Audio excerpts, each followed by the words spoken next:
Baru nak makan nanti dulu. Ambil gambar lupa.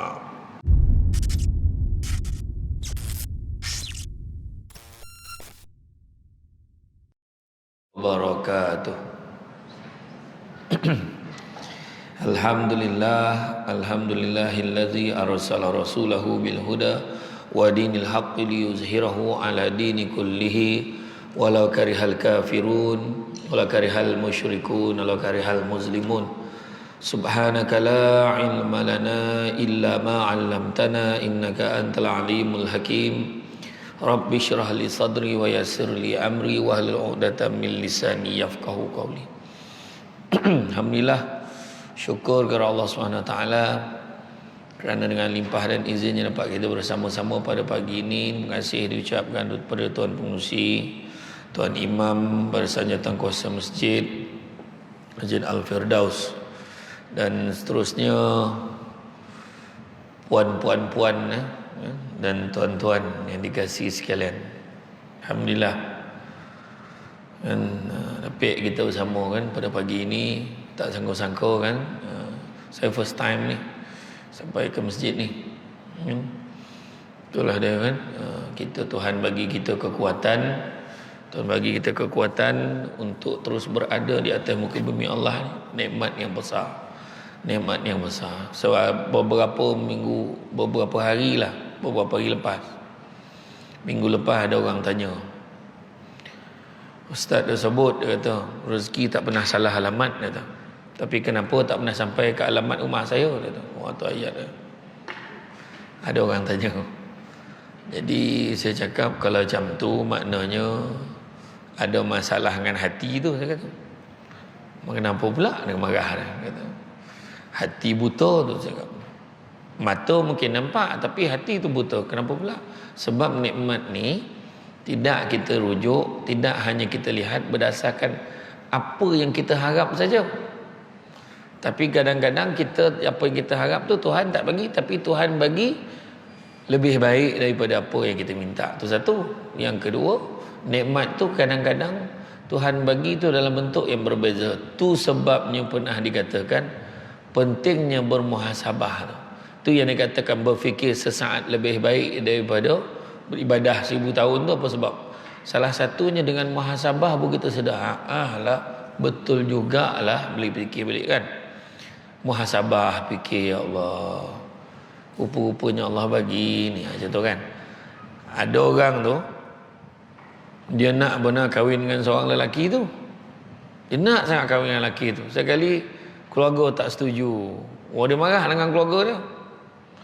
Tapi dia tak faham satu perkara, keluarga tu nak jadi sebabnya, tapi asas mula yang paling besar pada orang beriman, dia akan percaya Allah Ta'ala tak izinkan, dia akan percaya tu. Lepas 10 tahun, 20 tahun, dia dah berkahwin, dia dah ada keluarga sendiri, baru dia tahu lelaki tu hara. Lelaki yang dia nak kahwin sangat dulu tu hara hidup dia.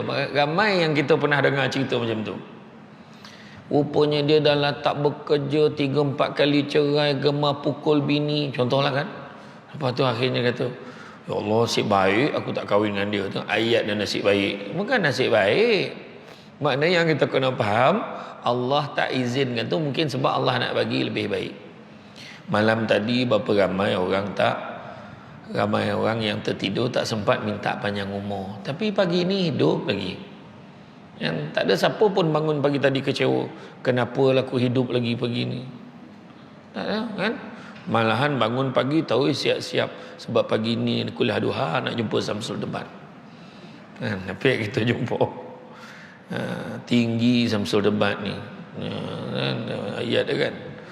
Saya tahu dah tu. Saya dengar tadi kan. Saya tak dengar kan. Jadi apa-apa pun tajuk kita hari ni keluarga bahagia dunia akhirat. Bila sebut keluarga bahagia dunia akhirat, bagaimanakah pandangan Islam tentang membentuk keluarga bahagia? Semua nak bahagia kan? Semua nak bahagia. Tapi paksi tu macam mana? Contohlah kan, contoh. Kalau kita kata macam mana makan sedap. Makan sedap tu macam mana? Jadi setiap takak tak sama. Sekali itu saya pergi ke Sarawak kan, ceramah kat Sarawak. Sampai di Kuching, perjalanan nak pergi ceramah dekat Seri Aman, ikut jalan Pen Borneo yang belum siap tu 4 jam. 4 jam daripada airport nak sampai sana, sampai dekat-dekat nak berbuka. Memang dalam perjalanan lagi rasa nak berbuka. Punya teruk jalan memang zikir lah, Allah ya Allah ya Allah ya Allah, jalan ni macam tu lah kan. Sampai dekat sana dia bagi saya makan obor-obor. Apa benda obor-obor ni makan ni, kata kan. Memang bukan lidah kita, bukan takak kita kan. Lepas tu dia kata, yang ni bubur pedas, dia kata. Saya pun makan lah sampai isyak tak jumpa pedas tu. Maknanya pedas pada mereka tak sama. Jadi macam tu jugalah bila cakap keluarga bahagia, macam mana standard kita nak letak? Adakah bahagia tu kita boleh tergolak daripada pagi sampai ke malam tu bahagia? Adakah bahagia tu kita letakkan dalam keadaan kita banyak duit? Adakah bahagia tu semua anak-anak dia ada kerja yang bagus-bagus? Adakah bahagia tu dia ada ramai isteri, contohlah? Adakah bahagia tu anak dia ramai? Jadi akhirnya berbalik pada apa yang diajar dalam Islam, tengok balik dalam surah Ar-Rum ayat yang ke-21 kan. Dan di antara tanda-tanda kekuasaannya adalah dia menciptakan untukmu isteri-isteri dari jenismu sendiri supaya kamu cenderung dan merasa tenteram. Cenderung dan merasa tenteram, yang pertama tu sakinah. Cenderung dan merasa tenteram, itulah sakinah kan? Dan dijadikan antaramu rasa kasih dan sayang, mawaddah warahmah. Sesungguhnya pada demikian itu benar-benar terdapat tanda-tanda bagi kaum yang berfikir. Bila sebut sakinah, mawaddah, warahmah, itulah bahagia. Habis cerita, settle. Sebab yang tadi yang saya sebut tadi, mungkin ada mawaddah, mungkin ada rahmah, tapi tak ada sakinah. Nampak tak? Tapi dia mungkin tenang, tapi suami isteri itu tidak berkasih sayang. Pun mungkin tak cukup. Macam itulah kan. Tapi kadang-kadang kasih sayang ni macam orang dulu-dulu memang tak sama dengan budak-budak sekarang. Namanya BBNU, budak baru nak up. BBNU. Kalau dulu-dulu, orang dulu-dulu mak ayah mana dia cakap I love you tu, tak ada. Tapi bahagia. Tapi cara dia menzahirkan kasih sayang, berio-yo mak kita masakkan lauk yang ayah kita suka kan. Macam tu jugalah ayah ni, kalau balik tu penuh kat tangan dia bawa lauk, dia bawa apa tu, tanda kasih sayang dulu. Tapi hari ni apa dia nak pun tak tahu kan. Bagi makan pun tak cukup, bagi ni pun tak cukup, rupa-rupa macam-macam. Kebanyakan kita hari ini disebabkan oleh material, kebendaan, apa benda yang terzahir. Sebab apa? Masyarakat kita dah mula mengukur kebahagiaan itu dengan tanggapan-tanggapan orang lain. Apa maksud tanggapan orang lain? Maksud tanggapan orang lain ni adalah media sosial. Mesti kena tunjukkan orang baru dia bahagia. Marah kalau tak ambil gambar sama-sama. Marah. Perasan kan tak perasan? Perasan tak kan? Marah, dia marah suami dia. Tak ada pun gambar kita berdua. Nampak? Marah. So apa? Kenapa? Kenapa penting gambar berdua? Sebab nak tunjuk dengan kawan-kawan dalam Facebook. Kalau tidak, kawan-kawan tak nampak dia berdua. Perasan tak perasan benda tu? Orang dulu-dulu ambil gambar, lepas tu adakah untuk ditunjuk dekat papan kenyataan masjid? Tak ada. Tak ada kan? Ambil gambar berdua, cuci, masuk dekat dalam album kan? Masuk dalam album, ada masa lapang kita tengok, seronok tengok. Ni masa kita pergi ni bang, ingat tak bang masa kita buka. Bukan untuk ditunjuk pada satu dunia. Hari ni azab betul, nak makan kat restoran pun payah. Baru nak makan, nanti dulu ambil gambar lupa. Betul ke tak? Lepas tu gambar air kosong pun ambil. Alhamdulillah rezeki minum air kosong ni. La ilaha illallah. Segala bondo nak dikongsi kan. Gambar berpegangan tangan dekat handbrake tu. La ilaha illallah. Penyakit betul. Yang lelaki ni pun malih kan, idap ni lah kan. Tu dia kan. Jadi itulah dengan mawaddah kasih sayang untuk memenuhi syahwat, suami isteri akan melahirkan dan mengembangkan zuriat keturunan manusia. Selanjutnya timbul rahmah kasih sayang murni yang tumbuh dari jiwa yang paling dalam, sehingga suami isteri merasakan kebahagiaan yang tidak bertepi dan ketenangan yang tidak terbatas, dan mereka ingin mengisi hari-hari dengan beribadah dan mendekatkan diri kepada Allah. Akhirnya hujung tu mereka nak isi hari-hari, dah bahagia tadi, isi hari-hari itu dengan beribadah kepada Allah. Apapun jangan lupa mesti kerana Allah. Billahi ta'ala. Sebab apa? Kerana kena niat kerana Allah, rugi hidup kita ni. Sebab apa? Kalau kita ingat baliklah ketika peristiwa Nabi menghadap dengan Nabi Ibrahim dalam peristiwa Isra' dan Mi'raj kan. Naik satu tangga, berjumpalah pula dengan Nabi Ibrahim, salah satu tu. Jumpa dengan Nabi Ibrahim di Baitul Ma'mur. Ketika itu Nabi Ibrahim sedang bersandar, yang mana sedang dihadapi dengan menghadap seluruh umat-umat dia, umat Nabi Ibrahim. Jadi apa Nabi Ibrahim cakap kat Nabi kita? Dia kata, wahai Muhammad, tak pernah aku tengok umat yang paling masakin sekali, umat yang paling miskin sekali, umat kau lah wahai Muhammad. Kurus kering. Apa maksud umat Muhammad ni miskin, kurus kering? Apa maksud tu? Maksudnya umur dah lah tak panjang, pemalih beribadah. Mengaku tak mengaku? Mengaku tak? Mengaku termasuk yang bercakap ni. Kalau semayang mana nak yang panjang-panjang? Kalau boleh, kalau imam tu baca ayat Quran, imam tu bila dia jadi imam, hilang bismillah itu, tak tolong bismillah, panjang malam ni kata. Nampak?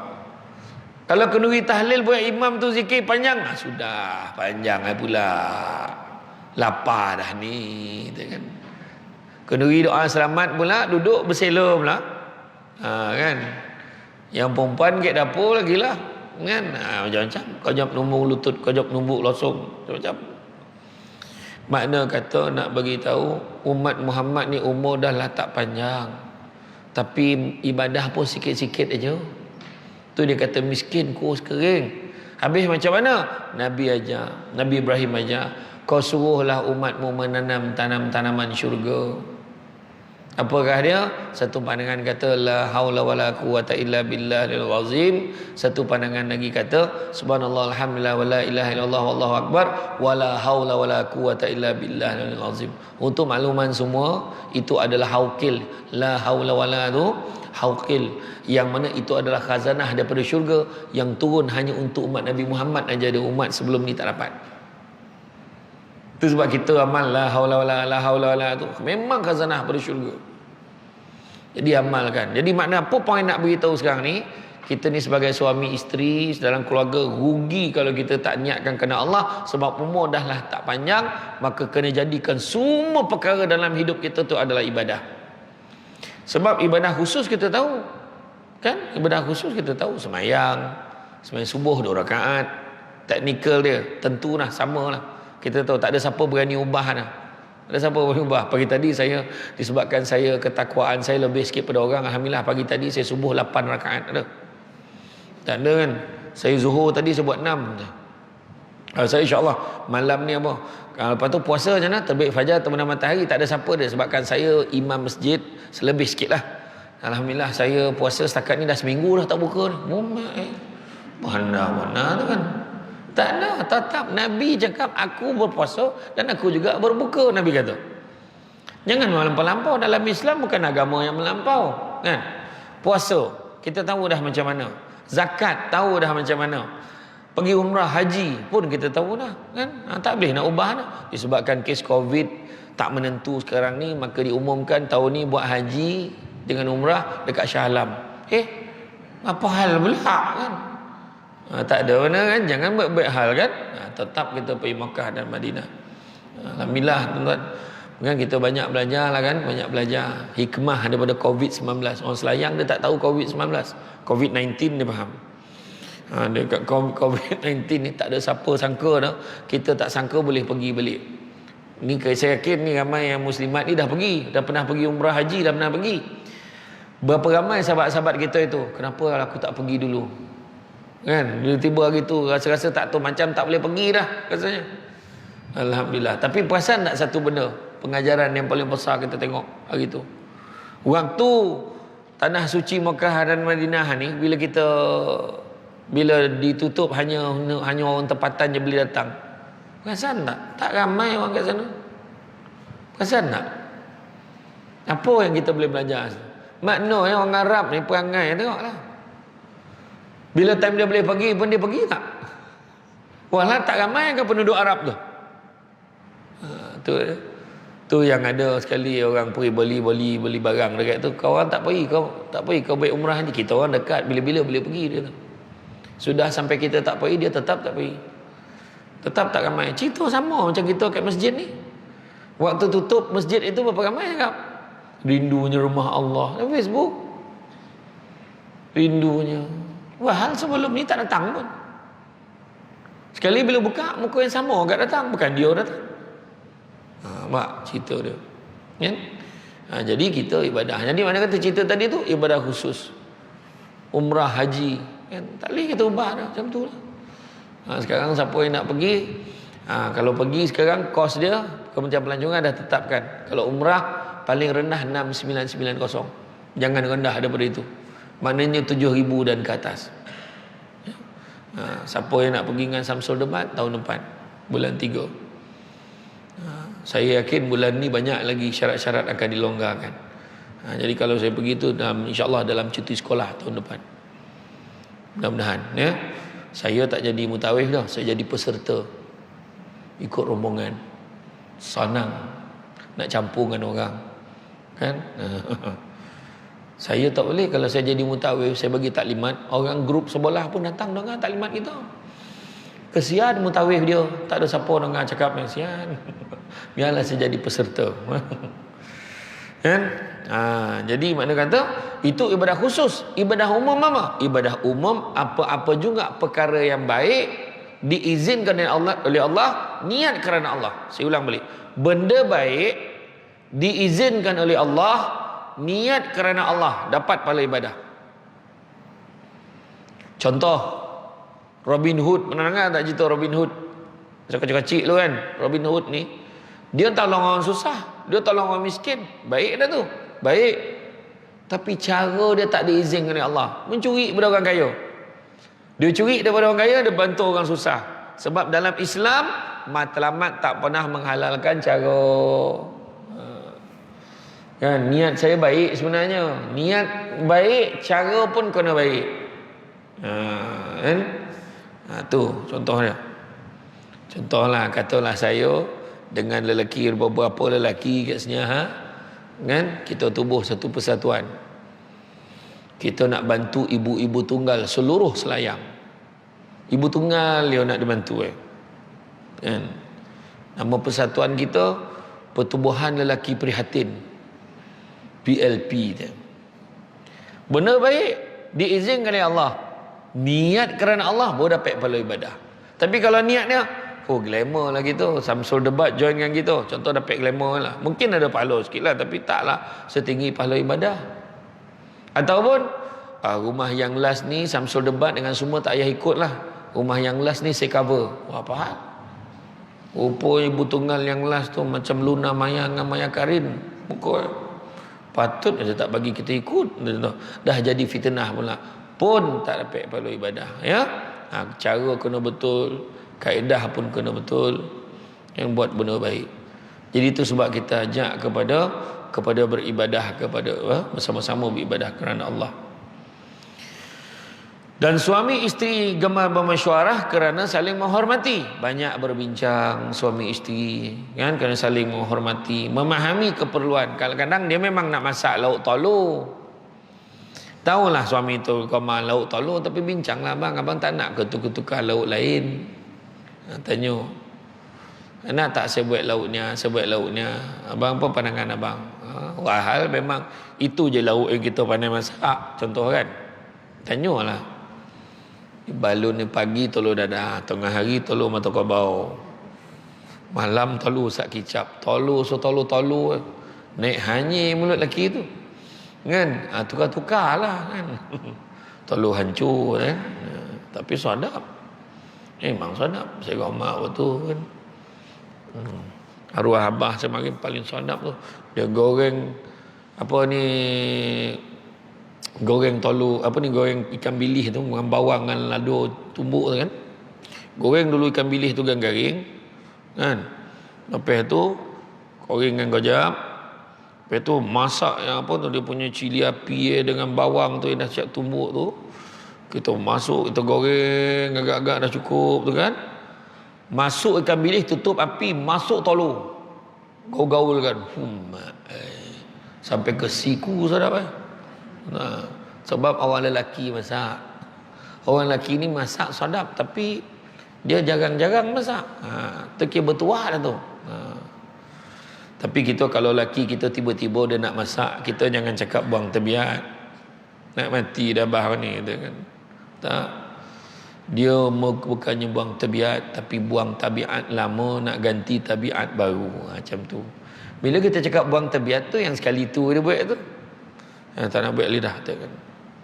Ya. Bermusyawarah, berbincang, mencari penyelesaian tanpa mengorbankan salah satunya. Amanah pernikahan adalah untuk membentuk peribadi yang baik agar dapat membina keluarga yang baik. Membina peribadi yang baik ni melibatkan akhlak. Cara kita bercakap, cara kita meminta izin. Anak-anak kita ikut apa yang kita buat. Tu sebab penting tu ngajar anak-anak kita pasal adab tu. Anak ni walaupun tak pandai tapi kalau adab dia jaga dengan orang tua, sejuk hati. Mak nak pergi kuliah duhai. Mak nak alung hantar tak? Nak alung hantar kan lah. Mak balik kau apa ke Tak tahulah. Dalam sejam lah macam tu. Kau dalam pukul 10 boleh tak? Mak nak lepak minum dengan member mak dulu. Okey lah. Mak cakap je pukul berapa nanti alung datang jemput. Dia belajar tak tinggi lah. Tapi sejuk tak hati kita dengan anak cakap macam tu? Sejuk hati. Kan? Ini anak kojo handa-handa. Mak nak pergi kuliah duha, mak pandai lah, jangan susahkan orang lain. Mak ya dah. Saya banyak kojo ni. Kau tak boleh hantar pun janganlah kau sakitkan hati tu. Itu contoh lah kan. Iyo, penting. Adab ni saya memang paling terkejut waktu saya pergi berceramah dekat rumah orang tua-tua. Saya jaga orang tua di Sungai Sekamat di Kajang. Terkejut saya. Selama ni ingat dalam drama ya kan. Berlaku. Menantu nak berniaga, anak tu pujuk emak tu tukar nama tanah rumah tu, senang nak cakap buat bisnes. Tukar nama, langsung dia belum start niaga lagi. Dan dia hantar mak tu mahon tu. Sedih betul saya tengok orang tua tu. Sedih. Macam mana orang boleh fikir macam tu? Yang seorang tu pula, mak seminggu je mak duduk sini. Nanti lepas seminggu saya datang ambil. Dia nak pergi luar negara. Orang pun jagalah dia. Lepas seminggu, mak hari-hari kau main barang. Berbulan-bulan tak berambil. Cek alamat dengan nombor telefon, semua bohong. Semua tipu. Ada tu. Dan satu tu, pakcik tu keluar daripada bilik air. Dia naik kursi roda, wheelchair tu keluar. Dia keluar, Assalamualaikum, macam sihat? Senyum, yang bersih muka. Salam, sihat. Lepas tu dia pergi, masuk dekat dalam surau dekat situ. Terus pergi dekat sah depan tu, dah standby tunggu waktu Zuhur masuk tu. Lepas tu, yang pengusi tempat tu tanya saya, tak tahu tak tu siapa? Siapa tak tahu. Dia tu bekas imam besar dekat satu daerah di Melaka. Pun kena hantar situ. Anak tak ada masa jaga dia. Tu anak imam besar tu. Nah kita yang imam tak berapa besar ni. Ya, tak maknanya apa? Adab. Betul. Logik akal lah memang betul. Tak ada orang. Kalau kita ni, logik kita sebagai orang yang sayang ke mak ayah ni memang takkan buat macam tu. Tapi ada orang jadi macam tu. Sebab apa? Sebab penerapan nilai daripada kecil. Dia tengok mak dia dengan mak dia macam mana. Mak dia dengan mak itu macam mana. Macam mana. Tanyalah kan orang-orang lama yang dah kehilangan ibu bapa, macam mana hari pertama hilang mak, macam mana rasa? Hilang ayah satu hal lah, tapi mak lah macam mana? Terasa kehilangan satu kuota doa yang hari-hari kita minta mak, doa mak, doa mak, doa mak. Bila mak dah tak ada tu, dengan nak cakap doakan saya dengan mak tu macam mana, tak ada tampik dah nak cakap. Minta mak lain tak sama tu. Nampak tak tu beza dia? Kan? Ada satu syair tu, wahai ibu, aku belum bersedia kehilanganmu. Siapa yang bersedia? Tak ada. Mana kalau duduk, kalau kita tengok mak kita sakit pun, kalau dia pergi pun masih lagi dalam keadaan tak bersedia. Walaupun kita tahu dia boleh pergi bila-bila masa. Apatah lagi omak-omak yang pergi tiba-tiba kan. Jadi itulah dia. Adab, akhlak kita, apa yang kita zahirkan. Khairukum li ahli wa ana khairukum li ahli. Nabi kata, sebaik-baik kalian adalah orang berbuat baik pada ahli keluarga kamu, dan aku sangat baik kepada ahli keluargaku. Buat baik, tunjuk perangai-perangai yang baik, akhlak yang baik, cara bercakap yang baik. Dan orang perempuan kena berhentilah bercakap, aku ni mulut je jahat, hati baik, tak ada mana dah. Kalau hati baik, mulut pun kena baik, cakap jangan elok-elok. Ya? Cakap kadang elok, tapi maksud itu tak baik pun tak baik juga. Bang pergi mana tadi bang?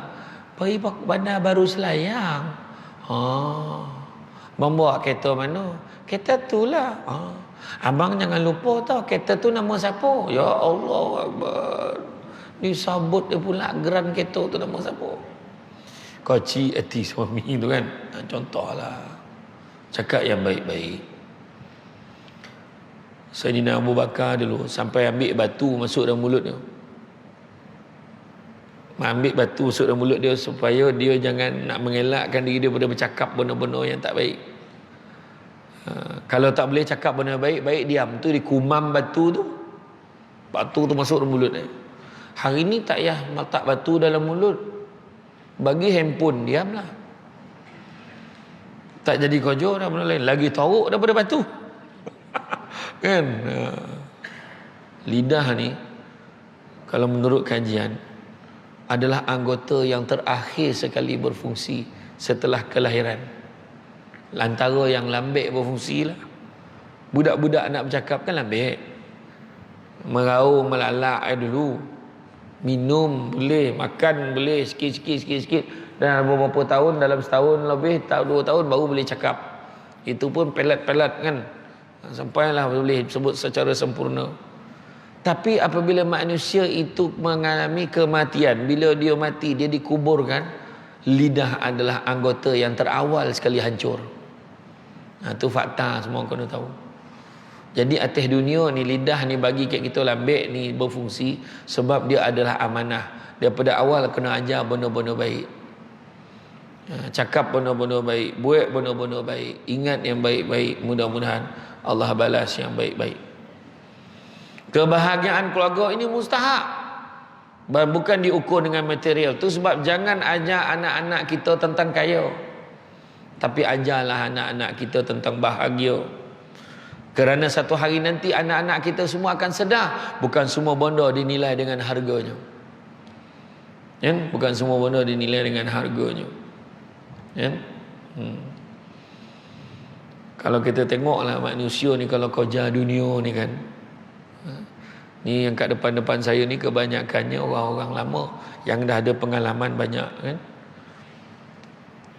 Orang dulu-dulu lah kalau pergi beraya ke, kalau jumpa ke kawan ke, benda yang mustahak nak bertukar-tukar fikiran, apa nak ingat-ingat balik cerita-cerita dulu, ingat tak masa dulu.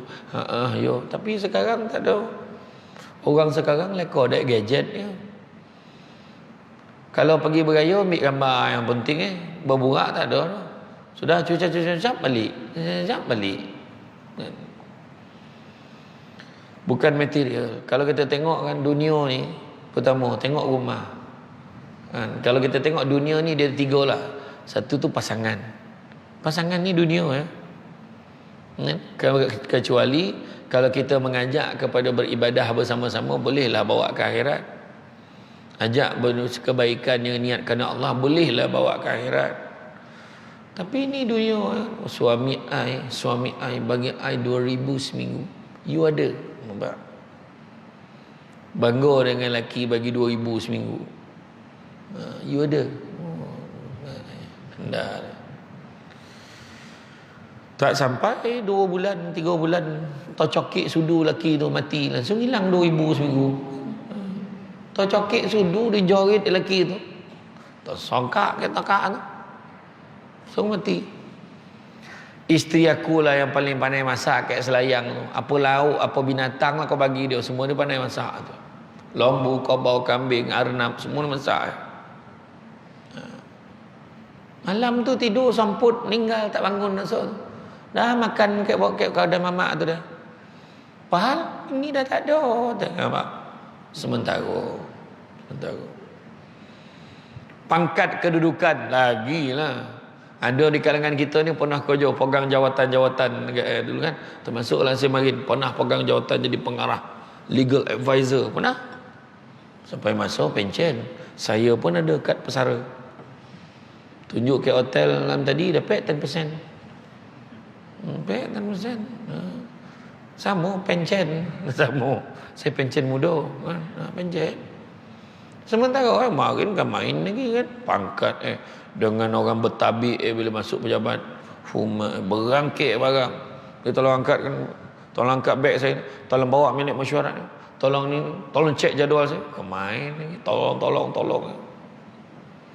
Sampai masuk pencen kan? Mana dia? Sementara jawatan pengarah ni gaji 18,000 seminggu, sebulan 18,000, pangkat tinggi kat kementerian, kat Prisin Putrajaya. Tiba-tiba duduk menung tepi tiang tu pencen. Nah, game sajid ni. Pokono tu pencen dengan yang cakap apa? Kan? Iyo, ini hakikat dia. Semua orang melalui benda tu. Itu tanda sayang Nabi kat kita. Tengok. Macam mana pula tanda Nabi sayang macam tu pula? Sebab Nabi minta, umat aku jangan bagi umur panjang-panjang. Ya Allah, umat aku ni janganlah kau bagi umur panjang ya Allah. Sebab dia kena umat dia ni kalau panjang cita-cita. Kalau bagi 2 lembah ameh anak Adam ni, dia nak lembah yang ketiga. Tak pernah cukup. Tu sebab minta umur jangan panjang-panjang. Jadi bila umur tak panjang, umur 50 lebih dia dah fikir dia join grup duha dah. Betul? Maknanya Nabi sayang kat kita supaya kita boleh bajet umur kita berapa. Kan ada kat sini rasa-rasa umur boleh sampai 200 kan? Bukan kata 1,000 dah 200. Yakin tak? Saya rasa saya boleh nak cakap. Belum tahu dah. 90 pun dah menangkup kat apa kan? Macam mana? 90 pun dah tak kena siapa ni. Macam mana kan? Tu sebab bila doa, jangan doa ya Allah panjangkanlah umur aku. Panjangkanlah umur aku. Bukan macam tu doa. Lapik sikit. Ya Allah, jika ada kebaikannya kau panjangkanlah umur aku. Macam tu. Jika ada kebaikannya panjangkanlah umur aku ya Allah. Jika ada keberkatannya kau murahkanlah rezeki aku. Panjang umur nyusahkan orang apa? Bila panjang umur Allah bila lah nak mati ni aduh. Dulu kau yang minta panjang umur, kau tanya bila nak mati pula kan. Orang kita ni polik betul. Dia minta ya Allah jika ada kebaikannya kau panjanglah umur. Panjang umur tapi orang syukur kat dia. Panjang umur anak-anak berabut nak kita duduk rumah dia. Panjang umur nak kita jadi jawatan kuasa dekat dalam apa masjid. Kan panjang umur tolonglah marilah kau tu pandai sikit menyusun ni. Iya. Kan sah mana kan? Panjang umur tapi baik-baik. Itu makna boleh agak-agak. Umur 50 ya ada mula dia berjinak-jinak ke masjid. Tu yang tanda Nabi sayang kat kita. Kan? Kalau lebih untunglah. Menurut kajian umur rakyat Malaysia ni dalam 60 tahun. Tu okey tu. 60 tahun tu kira pencapaian. Samsul Debat pun belum tentu lagi boleh capai 50, 60 tu. Belum tentu lah dah. Berdasarkan kepada kepenatan badan hari ni, belum tentu lah dah. Ponek ceramah hari-hari kan. Hari tu tiba-tiba ingat kan dah tak ada dah fizikal ni. Lockdown kan. Senang ceramah nonggok kat situ. Tuntang. Ada sekali tu saya minta cuti lah. Saya minta tangguh ceramah satu sehari saya cuti. Berpina betul. Ya spotlight. Budak AKBN tu hadiahkan lampu spotlight kat saya tu. Lampu langgang badminton lagi. Bersilang ngompek batang je ni. Rumah torang. Bodohnya kepala saya ambil cuti. Kan? Jangan kita cita-cita hidup panjang kan. Lainlah kalau umat Nabi Nuh. Umat Nabi Nuh umur berapa? 950 tahun. Cuba kalau kita 950 tahun. Macam mana kan? Kosong masjid ni. Tak ada orang datang. Silap-silap yang pasang kamera ni. Ustaz, dah habis kan tolong tekan off. Dia pun balik. Macam tu lah kira. Kau berapa lama dah? Kau pencen berapa lama? Dalam 700 tahun. Rumah lama ni. Macam tu lah kira kan. Sekarang senang. 50.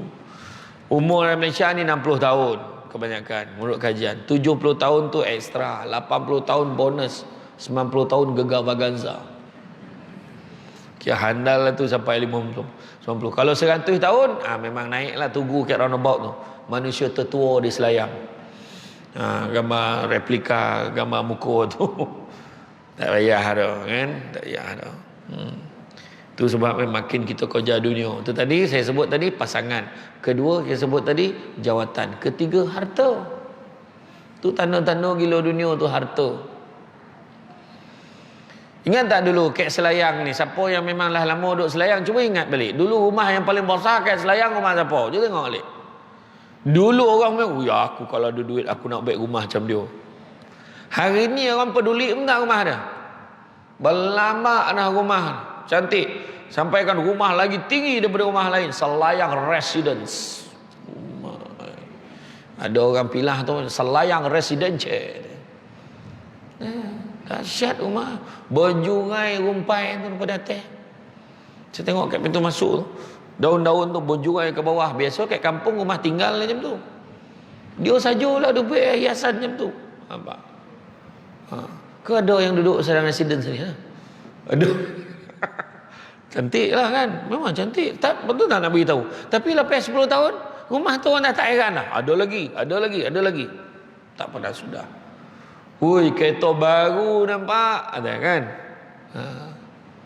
Tiba-tiba, lepas sebulan, orang dah tak peduli kereta dah. Ada kereta lain pula. Orang lain pula lagi kereta lagi handal. Samsul Debat naik Azia. Tu pada tadi orang boleh tak tahu Azia.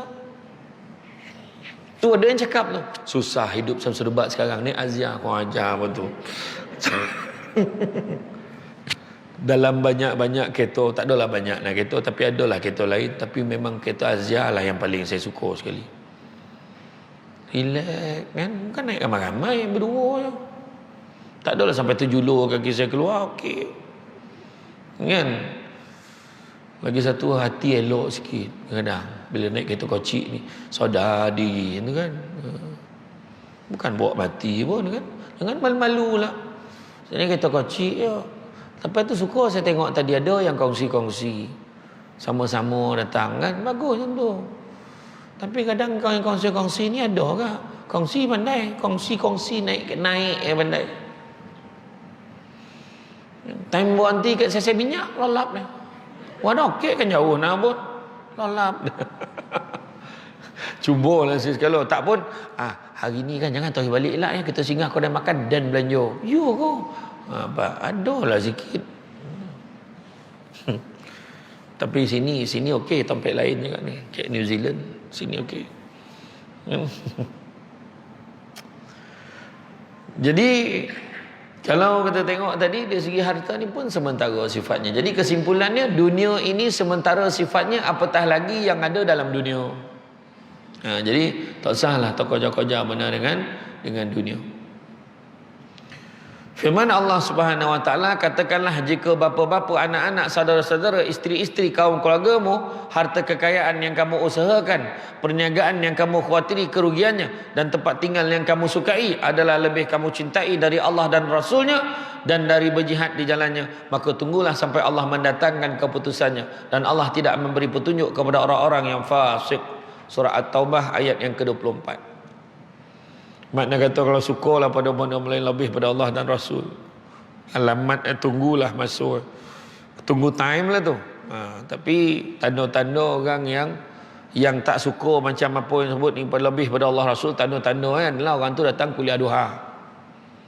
Nak sadapkan hati ni kan. Mana datang gitu, ini salah satu usaha kita untuk lebih sayang pada Allah dan Rasul berbanding benda-benda dunia. Kesolehan dan dekatnya seseorang kepada Allah SWT akan mempengaruhi besarnya kecintaan suami isteri. Jika Allah telah mencintai kita, maka kita akan dicintai oleh segenap makhluk dengan izinnya.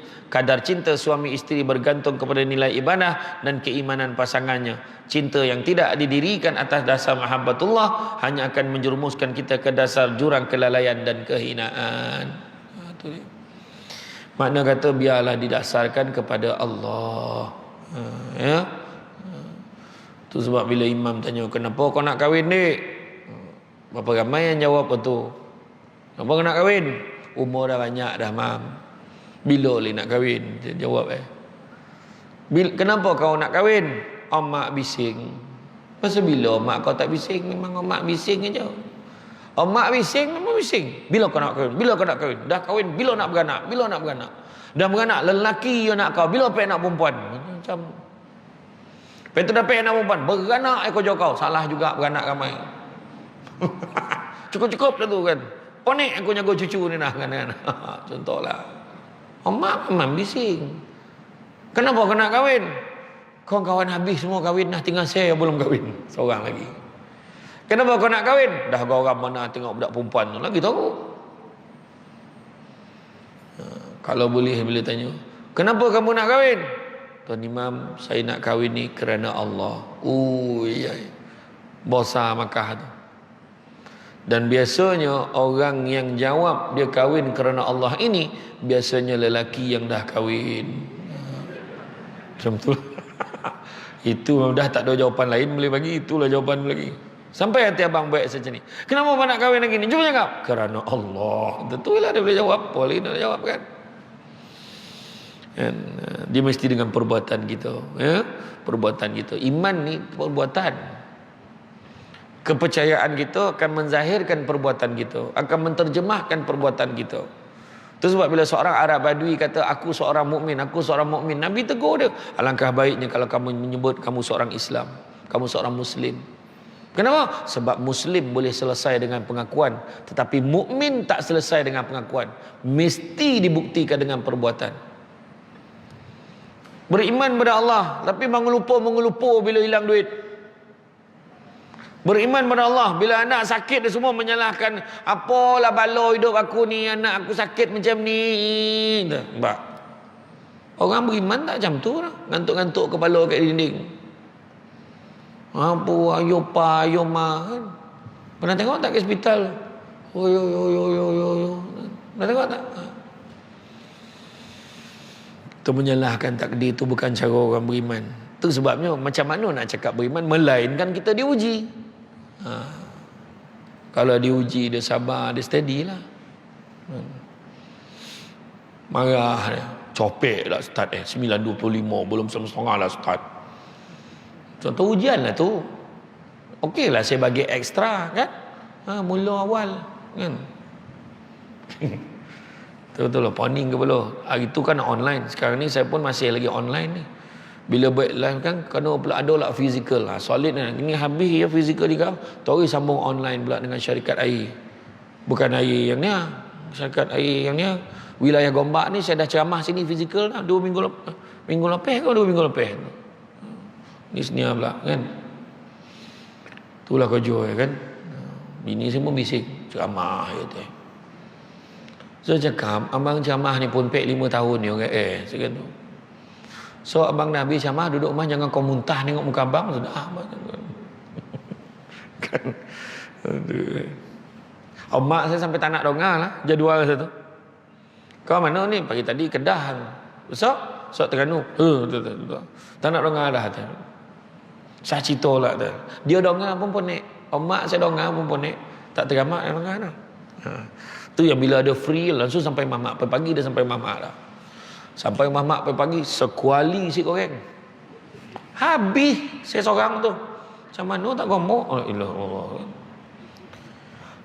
Tu orang cakap masakan apa paling sedap? Mak masak paling sedap. Macam tu lah cakap lah apa pun. Kalau saya pergi ceramah dekat Temeloh tu, bungkus ikan patin kan. Ikan patin ni nasihat siang tu, bawa sampai mak. Mak baik apa? Digoreng garing-garing, dia masak belado. Mak macam ni macam ni. Ada terbayang tak? Nak mulut dia kan? Mana cari ikan patin, goreng garing-garing dengan tulang-tulang boleh kunyah. Potong, goreng garing. Bawang, goreng bawang yang belado sikit. Kepek cakap. Menyosah ikan tu jadi ikan. Contoh lagi. Saya bila dengar ikan dengan mahal polik-polik kan, tapi patutlah sadap. Saya tanya budak yang jual tu, kami ikan patin ni RM17 sekilo tu. Ikan patin buah RM200 sekilo. Yang meniaga tu cakap. Ikan patin moncong RM600 sekilo. Kalau kami makan pahit, kami jual manis, dia kata. Dia kata tak ya pula, kalau dia makan baik dia jual. Pahit dia sebab kalau dia jual lagi banyak apa? RM600 sekilo yang kata. Itulah. Macam mana pula kan? Rasulullah SAW bersabda, sesungguhnya Allah memiliki hak ke atas dirimu yang harus engkau tunaikan, dirimu memiliki hak yang harus engkau tunaikan, dan keluargamu memiliki hak atas dirimu yang harus engkau tunaikan. Maka tunaikanlah hak masing-masing dari semua itu. Hadis riwayat Bukhari. Semua ada benda tanggungjawab yang kita kena selesaikan. Pada suami isteri, ingat baca balik khutbah takhir Nabi. Apa Nabi pesan? Seperti mana kamu punya hak ke atas isteri kamu juga mempunyai hak ke atas kamu. Nabi dah pesan tu. Maknanya bagi nafkah, siapkan pakaian, tempat tinggal, makanan, siapkan. Dan hendaklah kamu siapkan itu dan dengan penuh kasih sayang. Makna bagi nafkah ni dengan kasih sayang, bukan bagi ambil bulan ni. Ya, sudilah hatimu bulannya. Tanda kasih sayang abang. Orang perempuan jangan petikai. Nafkah ni ikut kemampuan suami, ya. Ya, ambillah dia yang menginsafi ceramah Samsul debat semalam. Sudilah hatimu, taklah banyak, tak apalah abang. Susah yo, dibuka dalam. Macam ni lah abang. Setakat RM20 tak payah bagilah. Jangan macam tu. Jangan. Syukur alhamdulillah abang bagi RM20 setelah 20 tahun. Kau sindi ke apa ni? Tak adalah. Saya cakap terima kasih kat abang. Ada tu isteri yang paling bagus ke jawab, abang tak apa kau bagi saya RM20 ni, abang ada tak? Kalau abang tak ada, abang ambil lah dulu. Ambil lah. Tak apa, hari ni abang bagi RM20. Doa murah rezeki, abang bagi lebih lagi. Abang hari-hari saya doakan. Macam tu. Barulah semangat suami tu. Suami pun bagi. Yang ni ambil lah. Tak adalah banyak mana. RM2,000 macam. Setuju tak? Setuju tak? Atau duitan betul. Tu baru bagi contoh. Setuju tau. Hak kita kan. Ambil lah kan. Ambil nanya RM2,000 abang boleh bagi ya. Tapi kalau isteri tak nak pun boleh. Tak apalah bang. Saya pun ada duit saya sendiri. Abang simpan lah. Ya. Orang lelaki jangan risau. Tu takkan berlaku. Kau dah bagi memang diambil. Tak ada mana tu kan. Jangan fikir dulu sebelum bagi kan. Rasa-rasa tu pulang balik ni. Sudahlah semua no kan. Tunaikan hak nafkah bagi. Orang lelaki wajib bagi nafkah pada isterinya walaupun isterinya bekerja. Ingat tu. Kena bagi. Tak banyak sikit bagi. Walaupun gaji isteri lebih banyak daripada suami, nafkah tetap wajib pada suami. Malahan baru masa saya ceramah tentang tajuk nafkah, saya kata orang lelaki sebagai seorang suami wajib mendahulukan nafkah itu kepada isteri dan anaknya kemudian baru ibunya. Saya beritahu. Sebab ibunya tu pun ada suami dia. Kalau suaminya dah tak ada, kalau hidupnya susah, maka suami itu kena bantu. Tapi dia kena usaha lebih lah. Kena juga, dia tetap kena jaga isteri dan anak dulu, baru mak dia. Itu sebab orang lelaki yang bertanggungjawab, sebelum kahwin dia fikir benda ni dulu. Sebab dia takut dia takut terkeluceh, dia takut dia tak dapat nak support mak dia tu. Dia takut. Tu yang kadang-kadang dia fikir panjang. Ini ada lah mak cakap, aku ni mak kau yang lahirkan kau. Mak dulu berbini kau, faham masalah tu. Mak tak ikut kuliah duha tu. Kalau cakap macam tu, kebanyakan mak dia tak kisah. Alai, kau bagi ke mak ni, anak bini kau ada duit belanja tak ni? Ada mak jangan risau. Macam tu. Tapi kalau contohlah, duit nafkah bulan tu memang ngam-ngam untuk seorang, tak dapat bagi mak. Dia kena bagi isteri dia. Mak kena faham, bulan ni susah sikit mak. Tapi kalaulah dalam keadaan darurat, dia cakap ke isteri dia, ya, abang minta izin ya, bulan ni abang tak dapat bagi duit belanja bulan ni. Kenapa bang? Sebab mak tak sihat, mak nak operate, jadi abang bagi duit tu bagi ke mak ya. Bagilah bang. Mak abang tu mak saya juga. Macam tu baru steady macam tu. Tak ada. Saya nak juga bahagian saya. Contoh. Maka bagilah, sebab tu hak dia isteri. Tapi teruklah bini macam tu kan. Saya dah check dah, kek selayang tak ada. Tempat lain. Jadikanlah rumah tangga kita ini rumah tangga yang baik, rumah tangga yang bahagia. Dan antara amalan keluarga untuk bahagia dunia dan di akhirat, yang pertamanya solat di awal waktu. Pasti keluarga akan bahagia. Beza dengan orang yang sekadar solat dengan orang yang solat di awal waktu, ada beza. Ibarat langit dan bumi jauh bezanya. Dan Allah akan hujankan rezeki pada orang-orang yang jaga solat di awal waktu. Jaga solat di awal waktu ni nak tengok waktu bila dia jaga. Bulan puasa. Sebab nak makan tak boleh. 5 minit sebelum zuhur dia dah ready dekat saf tu dah. Macam tu. Kedua, wujudkan majlis ilmu dalam keluarga. Wujudkan ta'lim, perkongsian. Lepas maghrib, dia kata, malam karang anak-anak abah semua, ingat ya mak dengar, malam karang lepas maghrib jangan ke mana-mana, kita ada tazkirah selepas maghrib. Anak pun tanya, siapa penceramahnya bah? Tak lain tak bukan sahibul fadilah, abah kau tu. Abah kau sendiri yang akan bagi tazkirah tu kan. Buat kisah-kisah sekejap, kongsi kisah-kisah Nabi kan. Sikit sebanyak cerita sikit. Kita dalam hidup kita kena menghormati, jaga adab antara satu dengan yang lain. Kemudian wujudkan 3 waktu dalam keluarga. Salat berjemaah, makan berjemaah, dan juga berbual-bual di kalangan ahli keluarga, berkongsi pengalaman, berkongsi cerita, berkongsi kisah, berkongsi benda-benda baik. Saya ulang balik ya.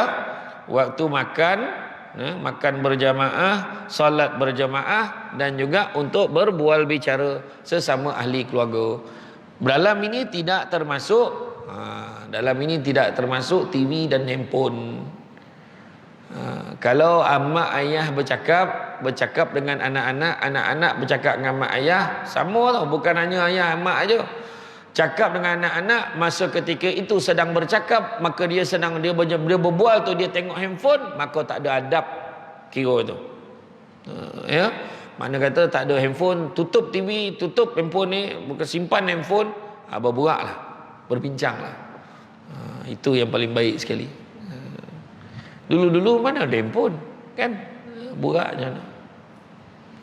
Ingat tak makin kecil-kecil, mak kita cakap apa? Rupanya sejajar dengan apa yang Nabi ajar. Nabi kata apa? Ta'dibu auladakum bisalasati asya'. Adabkanlah anak-anak kamu tu dengan 3 perkara. Pertama, bihubbi Rasulillah sallallahu alaihi wasallam, ajar anak sayang Nabi dia. Yang kedua, bihubbi ahlihi, ajar dia sayang ahli keluarga Nabi. Kan, bacalah sirah. Dan yang ketiga, bi qiraatil Quran, dengan membaca Al-Quran. Itu sebab orang dulu-dulu macam mana? Pergi ngaji kita. Kau nak jadi kafir kau? Pergi ngaji. Pergi ngaji. Kocik-kocik makin. Ingat tak?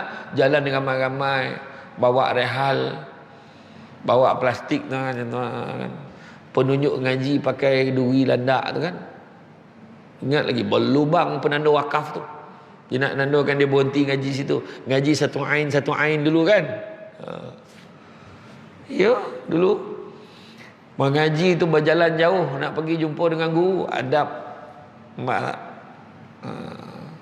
Macam mana ayah kita dulu pergi jumpa dengan tuan guru tu, tolong ajar anak saya mengaji, minta tolong sangat. Dia mengayu minta guru ajar anak mengaji. Betul tak? Dulu. InsyaAllah saya ni tak ada masalah lah. Kalau dah nak tu bolehlah. Barulah logo hati ayah kita. Sekarang nak ambil RM50 kau pergi ngaji dengan ustaz tu. Adab memang tak ada lah kan. Betul dia cerita dia. Itu sebab Imam Malik kata, biar ilmu itu sedikit tapi jangan tak ada adab. Kalau ilmu kita setinggi langit sekalipun, tapi kalau kita tak ada adab, maka tak layak gitu. Dan apatah lagi di sisi Allah kan. Menguap melihat handphone ketika pasangan atau anak-anak sedang bercerita adalah akhlak yang sangat buruk sebenarnya. Itu saya dah sebut tadilah. Sebut nama pasangan dan anak-anak dalam doa selepas salat setiap hari. Sebut nama anak, sebut nama pasangan. Nombor IC tak payah dah. Lugu je pula. Nombor IC nak tak dah. Ya Allah, kau jadikanlah isteriku isteri yang taat ya Allah. Yang isteri pula, ya Allah jadikanlah suami aku ni istiqamah fikum sajid ya Allah. Kemudian yang keenam, banyakkanlah menyebut ya arhamar rahimin, yang maha pengasih maha penyayang, supaya setiap anggota keluarga kita juga sentiasa ada dua sifat itu, penyayang dan pengasih. Kemudian hindari sikap malas, buang perkataan malas dalam hidup. Jom ngaji malas lah, jom makan malas lah, jomlah malas saja. Kan? Ya, hebat orang Malaysia ni, dia boleh letakkan malas pada semua benda. Kan? Buang perkataan malas dalam kamus hidup. Kurangkan makan, kurangkan social media, kurangkan berhibur, kerana itu adalah punca malas. Makan kan. Nabi makan sebelum lapar, berhenti sebelum kenyang. Kita selagi belum kenyang jangan berhenti. Boleh lagi tak? Boleh. Apa lagi? Tak melawan kau ni. Melawan. Sukan yang paling popular pada musim PKP dan lockdown itu berbasikal. Paling ramai sekali membadak katil-katil. Tu yang badan ni macam dipam-pam. Semenjak masuk grup masak apa pun tak jadi ni, semua lauk nak dimasak kan. Kemudian tanda Allah sayang keluarga kita yang ke-8 ialah bila setiap ahli keluarga mampu berlembut dan bertoleransi sesama sendiri, maka kita bertolak ansur, bertoleransi.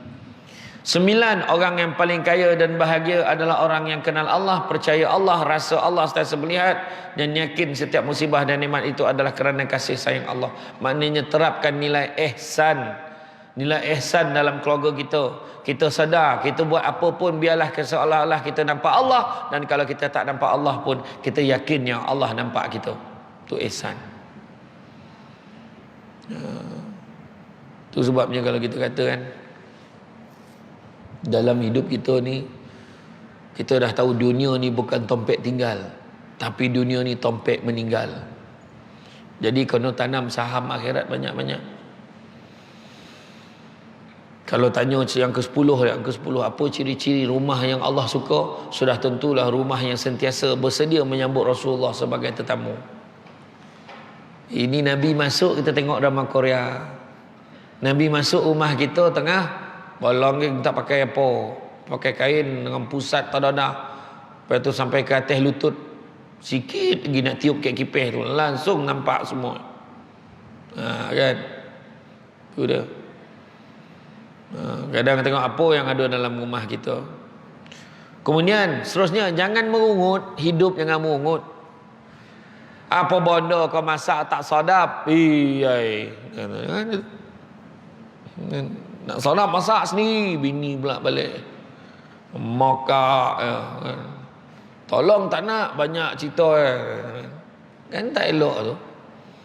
Kan elok-elok lah. Nabi pun tak pernah mempertikaikan, tak pernah mencerca makanan tu Nabi. Tak suka adalah tak topi lah. Malahan ada masanya Nabi makannya. Benda peri. Kadang pergi makan mahal orang kan, tak sedap lauk kenduri kan. Sekarang ni kan tengah beriaya nah musim mengawan ni.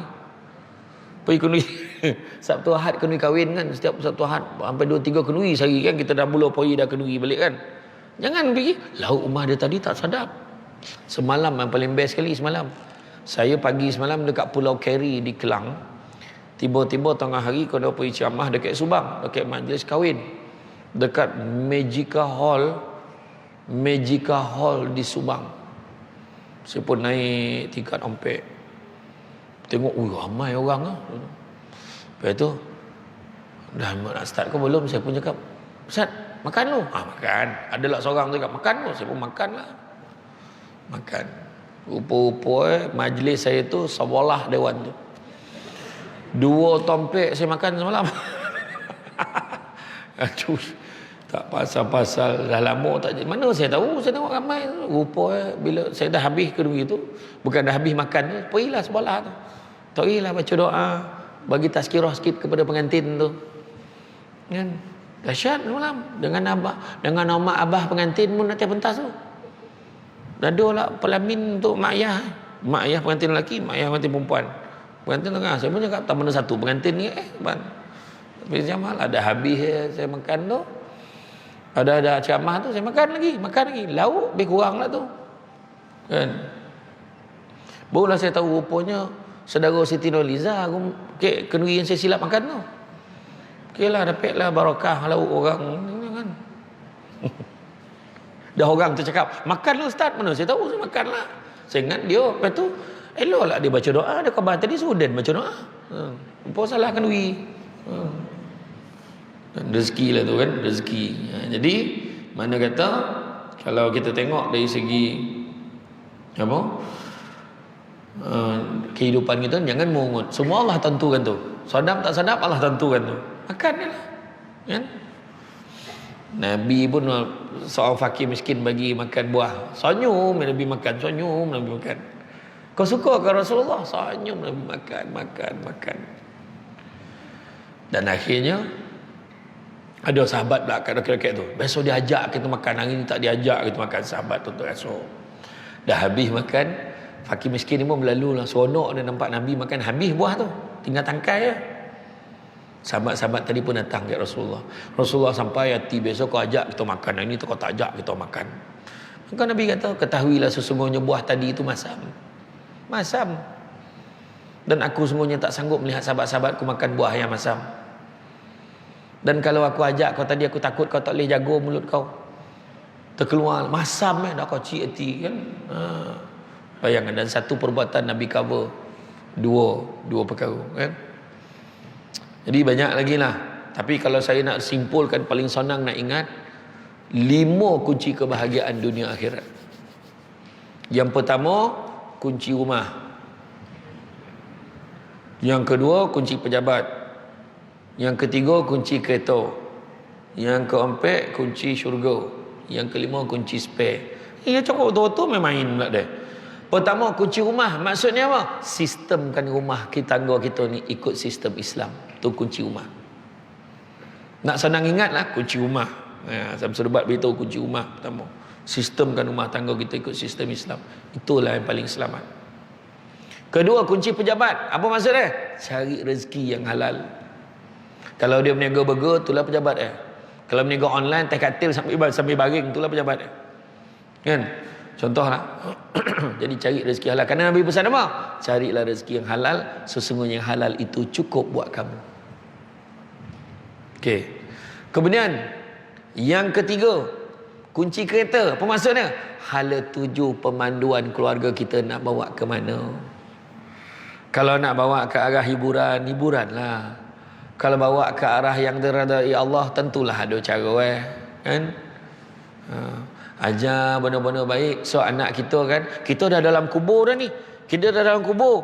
Anak kita cakap dengan isteri dia, yang esok pagi kita subuh berjemaah, nak tak? Abang ni tiba-tiba je, kenapa? Tinggal arwah abang dengan arwah mak dulu. Tak pernah tinggal solat subuh berjemaah, diajak semua orang. Mengalir pahala kat kita ni, walaupun kita dah dalam kubur. Tapi kalau anak kita, yang petang ni karaoke, nak tak? Kenapa nak? Arwah dulu tak pernah tinggal karaoke petang Jumaat. Mampui. Tak pasal-pasal dia kan. Jadi ada 7 pemanduan. Keempat, kunci syurga. Nak masuk syurga, kena ada satu tiket. Tiket tu adalah rahmat Allah. Nak dapat rahmat Allah, tak ada cara lain. Ibadah banyak-banyak.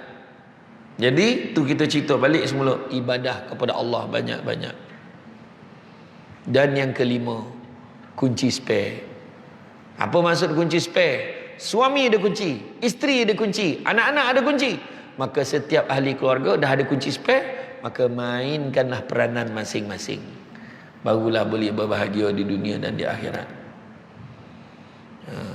Tengok dalam surah An-Nisa ayat yang ke-100, Allah Ta'ala beritahu, wa man yuhajir fi sabilillah yajid fil ard muraghaman katsira wa sa'ah. Barang siapa yang berhijrah, berubah kerana Allah, niatnya fi sabilillah, di jalan Allah, maka dia akan mendapati bumi Allah ni tempat yang luas dan rezeki yang banyak. Apa takut? Bila berlaku COVID-19, saya sebut pasal bendera putih, orang marah saya. Sebab mak ayah kita dulu lagi susah daripada COVID ni, betul tak? Lagi susah. Tapi adakah dia meminta-minta dengan orang? Mak ayah kita tak minta dengan Allah. Tapi mak ayah kita cari cuk paku, cuk ubi, sayur bening, yang Jawa tu sayur bening, apa benda yang ada, janji ada. Bukan sebab sadap pandai ada, sebab tu je yang ada. Hari ni anak-anak, mak tolong buat sayur bening tu, mak tolong buat cuk ubi tu, cacahan sambal belacan tu, sadap ambil sesuai. Tapi dulu bukan sebab sadap, dulu sebab susah. Tu saya cakap tu. Dan ada orang kata, Ustaz cakap senang tak? Pada saya bendera putih tu tak sepatutnya muncul. Sepatutnya pemimpin-pemimpin tempatan, ketua kampung, mesti serta penduduk, kena tahu siapa yang susah dalam tempat dia, cari bantuan hantar. Tak payah naik bendera putih. Kan? Pada saya